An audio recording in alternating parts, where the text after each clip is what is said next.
ছেলেদের বন্ধুত্বগুলোতে আমি বরাবরই মুগ্ধ হই। ওদের বন্ধুত্বে না কোনো ভনিতা থাকে না, স্বার্থ থাকে না। গতকাল এক্সাম দিয়ে ফেরার পথে বাসে অনেকগুলো স্কুল ছাত্র উঠল। দেখলাম ওরা একজন আরেকজনের ভাড়া দিয়ে দিচ্ছে, একজন আরেকজনের ব্যাগ ক্যারি করছে, একজন আরেকজনকে বলছে তুই যদি রেজাল্ট ভালো না করিস তাহলে কিন্তু ভবিষ্যতে এমন বাসের হেল্পার হবি। আরেকজন বলছে আর তুই পানের দোকানদার হবি।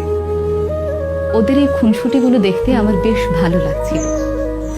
আমি জানি না সামনের কিছু বছর পর ওরা কে কোথায় থাকবে, কার জীবনের মোড় কোন দিকে ঘুরে যাবে। তখন হয়তো এদের মধ্যে কারো কারো বন্ধুত্ব ভেঙে যাবে, আবার কারো বন্ধুত্ব অটুট থাকবে আজীবন। তবে ওদের এখনকার যে বন্ডিংটা, এটা দেখে আমার খুব ভালো লাগলো। ওরাও হয়তো একটা সময় পর এই